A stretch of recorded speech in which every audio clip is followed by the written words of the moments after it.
I'm not sure if vision is something you can learn. You either have it or you don't.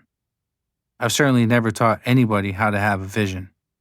The closest I ever came to explaining it, to helping someone learn how to be a visionary and think bigger, is when I tell young entrepreneurs, see what you would like to exist in the world. Imagine how you want things done or how you want things to be, and then execute it. A clear vision will serve as your finish line. How you get there, well, that's a whole different beast.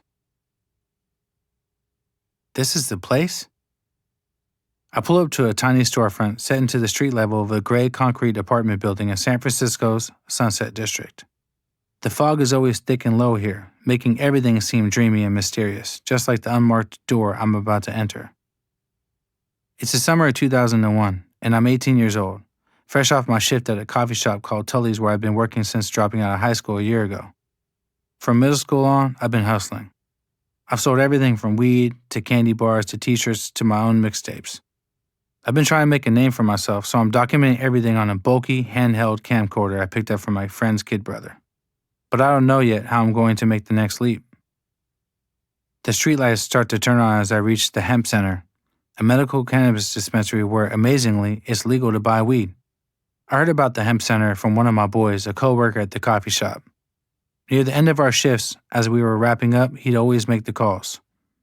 Hey, what up? So what you got over there today? I'd overhear him ask. Oh yeah? Well, I'll take an eighth of Trainwreck, an eighth of Romulan, and 3 raspberry bombers. Put that aside for me, he'd say. I'll be over there in a little bit. Then we'd pull our money together and he would head out and return with some fire. Consistently great weed. It was night and day from the bland, dusty herb I smoked as a teenager in Arizona, where my family and I spent a few years before moving back to my hometown of San Francisco. As it turned out, my hometown had the best weed in the world. I made a deep connection with weed from a relatively early age. From my first experiences smoking with my friends in grade school, I recognized the power of the plant. Sure, I like the feeling of being high, the calm feeling of clarity I get when I smoke. The curiosity awakens in my mind. The way time seems to slow down. And of course, I enjoy the smell, the taste, the habitual process that goes along with smoking a joint, breaking down the weed, smelling the bud in the grinder, stuffing a rolling paper full of sticky dank and spinning it between my fingers before twisting the top and sparking that bad boy. I liken it to the way a wine connoisseur enjoys not just drinking the wine, but carefully opening the bottle and sniffing the cork, pouring it into a glass and swirling it to release the aromas, and sticking their nose into the glass before tasting. But what I really love about weed is how it brings people together. I love that people from all different walks of life connect and bond over it.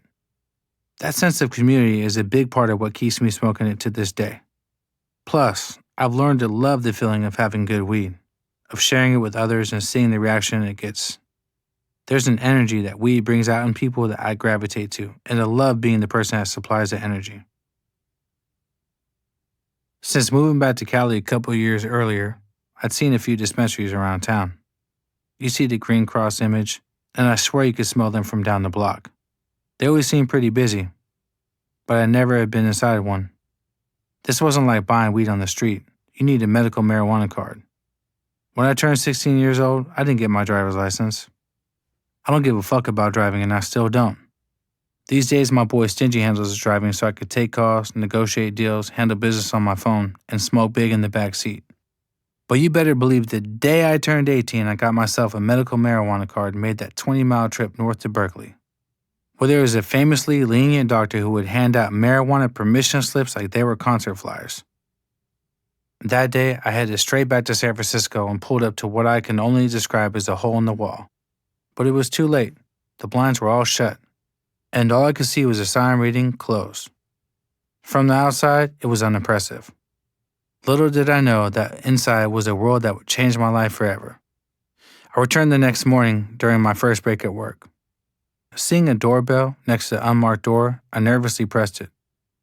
Still wearing the black pants and white button-down shirt we had to wear at Tully's, the black apron that completed the uniform hanging over my shoulder, I was buzzed into the hemp center, and from the moment I stepped through that door, I could smell that incredible fresh weed.